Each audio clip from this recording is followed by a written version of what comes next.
दिया है और इजराइल के ये हमले बेरूत एयरपोर्ट के आसपास किए गए हैं। इजरायली हमले में एयरपोर्ट की इमारत को भी बहुत भारी नुकसान पहुंचने का दावा किया गया है।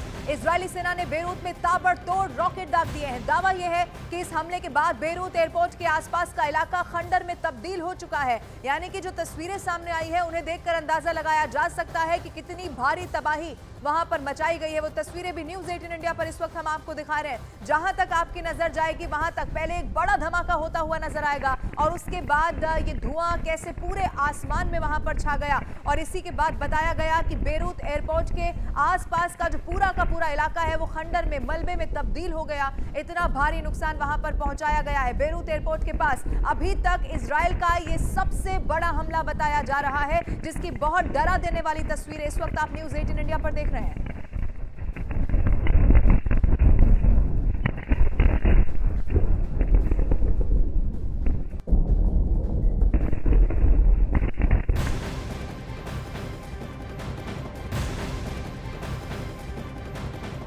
और अब एक बहुत बड़ी खबर मिल रही है। यूएस ने मिनटमैन 3 मिसाइल के टेस्ट का ऐलान कर दिया है। खास बात यह है कि यह ऐलान ट्रंप की जीत के तुरंत बाद कर दिया गया है। यूएस की मिनटमैन 3 मिसाइल लॉन्ग रेंज की मिसाइल है और यह मिसाइल लंबी दूरी तक मार करने में सक्षम बताई जाती है। दुनिया में मौजूद अमेरिका के दुश्मन ट्रंप की जीत और मिसाइल परीक्षण के समय को लेकर इस वक्त बहुत ज्यादा टेंशन में है। आपको बता दें कि मिसाइल टेस्ट तब किया गया है जब कल ही एक बहुत बड़ी खबर वहां से सामने आई। अमेरिका में राष्ट्रपति का चुनाव था और डोनाल्ड ट्रंप ने जीत दर्ज कर ली और उसके बाद जो ये टाइमिंग है इस मिसाइल टेस्ट की, इसी को लेकर अब दुश्मन देशों में जबरदस्त हड़कंप मचा हुआ है।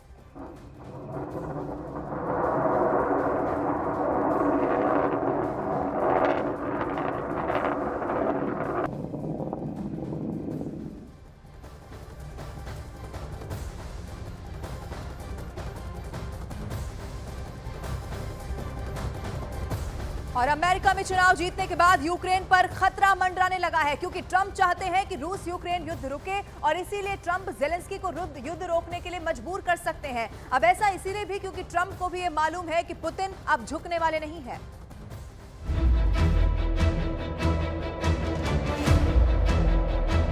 Greatest political comeback in the history of the United States of America.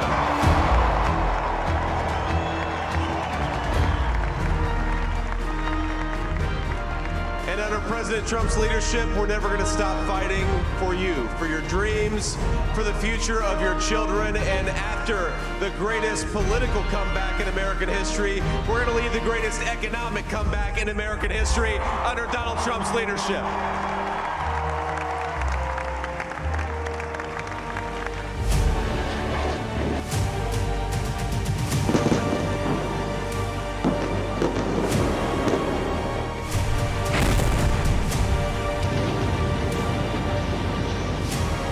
आ गई ट्रंप सरकार, कांप गया ईरान, खौफ में हमास। 78 साल के डोनाल्ड ट्रंप अमेरिका के 47वें अमेरिकी राष्ट्रपति बनने जा रहे हैं। ट्रंप का अमेरिकी राष्ट्रपति चुनाव का जीतना जहां ऐतिहासिक माना जा रहा है, तो वहीं दूसरी तरफ पूरे पश्चिमी एशिया और यूरोप में ट्रंप की जीत से सनसनी मच गई है। जानकारों के मुताबिक ट्रंप की जीत से जहां ईरान कांप रहा है, तो वहीं दूसरी तरफ लगभग 3 साल से रूस से जंग कर रहे जेलेंस्की सदमे में चले गए हैं। जबकि पुतिन और किम की जंगी दोस्ती से जहां पूरा यूरोप और यूक्रेन खौफ में है, वहीं ट्रंप की पुतिन और किम से नजदीकियां किसी से छिपी नहीं है। दोनों हाथों को ट्विस्ट करते डोनाल्ड ट्रंप, चेहरे पर जीत की बेहिसाब खुशी और जनता के बीच रिपब्लिकन पार्टी की ऐतिहासिक जीत पर बड़े दावे और वादे करते ट्रंप क्या वाकई में दुनिया का मुकद्दर बदल सकते हैं? खासतौर से पश्चिम एशिया में ईरान, हमास, हिजबुल्लाह ट्रंप सरकार के आने से खौफ में क्यों है और क्यों यूक्रेन, यूरोपीय देश ये मानकर चल रहे हैं कि ट्रंप सरकार से सबसे ज्यादा फायदा पुतिन को होगा और हो सकता है पुतिन के साथ साथ किम को भी दुनिया में एक नई जगह उत्तर कोरिया के लिए मिल जाए। युद्ध से युद्ध को रोकेंगे Trump. I want to thank you. I will not let you down. America's future will be bigger, better, bolder, richer, safer and stronger than it has ever been before. God bless you and God bless America. Thank you very much.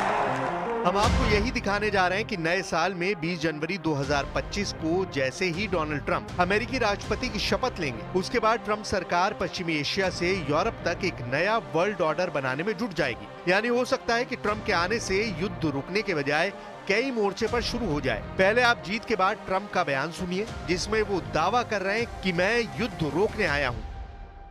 4 years we had no wars except we defeated ISIS. We defeated ISIS in record time, but we had no wars. They said, he will start a war. I'm not going to start a war. I'm going to stop wars. 20 जनवरी से Trump war शुरू।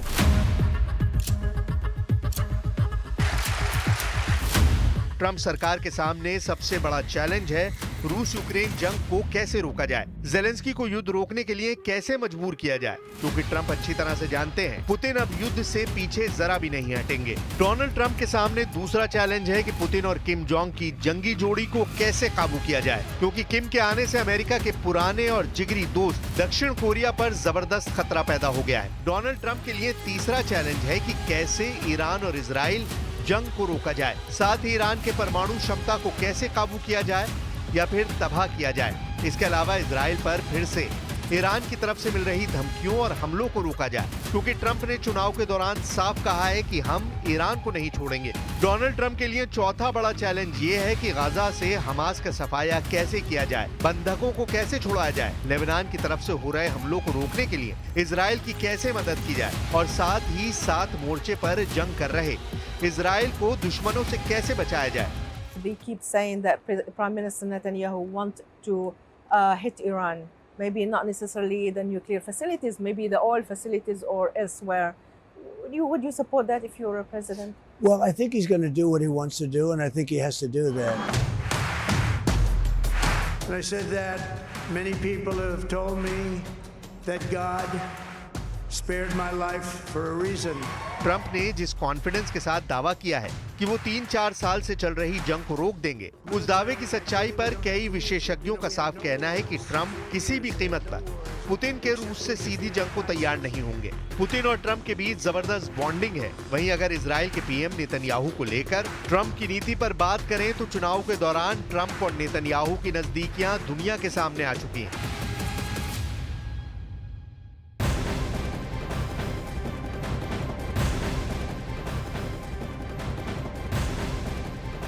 और अब एक और बड़ी खबर मिल रही है। हिजबुल्लाह के चीफ नईम कासिम ने बहुत बड़ा बयान दे दिया है। नईम कासिम ने कह दिया है कि एक समय ऐसा आएगा जब इजराइल कहेगा कि हम अब लड़ने में सक्षम नहीं है। कासिम ने दावा किया है कि हम दुश्मन को आक्रमण खत्म करने पर मजबूर कर देंगे। सूत्रों के मुताबिक हिजबुल्लाह चीफ का यह बयान किसी अज्ञात जगह पर रिकॉर्ड किया गया है। इजराइल खुद कहेगा हम लड़ने के लिए सक्षम नहीं है। हिजबुल्लाह चीफ नईम कासिम का यह बहुत बड़ा बयान इस वक्त सामने आया है। इजराइल खुद कहेगा कि हम लड़ने के लिए सक्षम नहीं है और बताया यह जा रहा है कि हिजबुल्लाह चीफ का यह जो बयान है वो किसी अज्ञात जगह पर रिकॉर्ड किया गया है। डोनाल्ड ट्रंप के चुनाव जीतने के बाद ईरान पर खतरा मंडराने लगा है। दुनिया को मालूम है कि ट्रंप और ईरान की दुश्मनी बहुत पुरानी है। अभी ट्रंप ने 1 महीने पहले ही ये कहा था कि इजराइल को ईरान के एटमी और तेल ठिकानों को सबसे पहले तबाह करना चाहिए। उसके बाद देखा जाएगा कि आगे क्या करना है। हमास का सफाया, यही है ट्रंप का वॉर प्लान।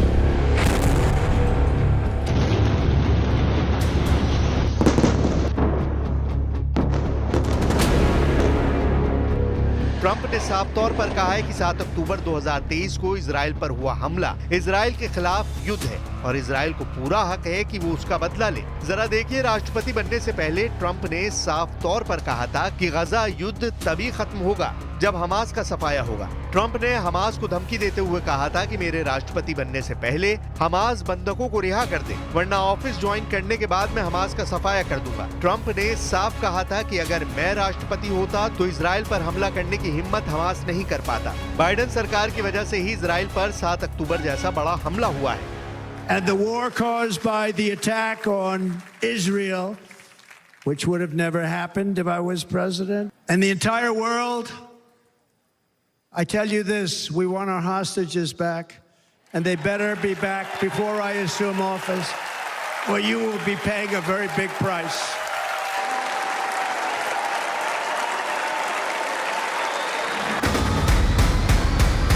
ईरान के एटमी ठिकाने तबाह। यही है ट्रंप का वॉर प्लान। ईरान को लेकर डोनाल्ड ट्रंप बेहद सख्त है। खासतौर से सुप्रीम लीडर अली खामनेई ने जिस तरह से इजराइल पर मिसाइल हमले किए हैं, उसे लेकर ट्रंप पहले से ही ईरान पर बड़े हमले करने के लिए इजराइल से बार बार कह रहे हैं। डोनाल्ड ट्रंप ने 1 महीने पहले ही कहा था कि इजराइल ईरान से खुलकर बदला ले और ईरान पर बड़ा हमला करे। ट्रंप ने 1 महीने पहले कहा था कि मुझे लगता है कि इजराइल सरकार को ईरान के एटमी और तेल ठिकानों को सबसे पहले तबाह करना चाहिए, उसके बाद देखा जाएगा आगे क्या करना है। ईरान से ट्रंप की खुन्नस बहुत पुरानी है। We have to be totally prepared. We have to be absolutely prepared. But when they asked him that question, the answer should have been hit the nuclear first and worry about the rest later. Zelensky करेंगे surrender, यही है Trump का war plan.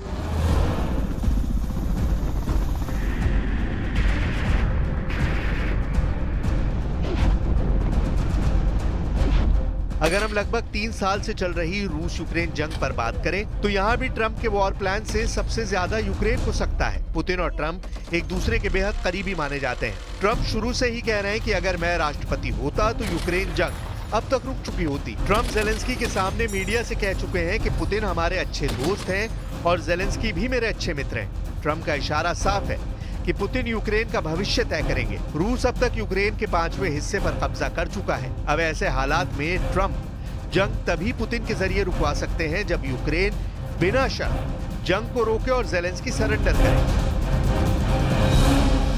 So we have a very good relationship. And I also have a very good relationship, as you know, with President Putin. And I think if we win, I think we're going to get it resolved very quickly. I really think we're going to get it resolved. अब ऐसे हालात में Trump अगर दावा कर रहे हैं कि वो अमेरिका की सुरक्षा को मजबूत करेंगे और युद्ध रोक देंगे, ये अपने आप में बड़े सवाल जरूर पैदा कर देगा। कुल मिलाकर अब देखना होगा कि जब 20 जनवरी 2025 को डोनाल्ड ट्रंप राष्ट्रपति पद की शपथ लेंगे, तब ट्रंप का वॉर प्लान दुनिया को क्या हकीकत दिखाता है। फिलहाल ये कहना बहुत मुश्किल है कि ट्रंप पश्चिम एशिया से लेकर यूरोप तक जंग को आसानी से रोक पाएंगे।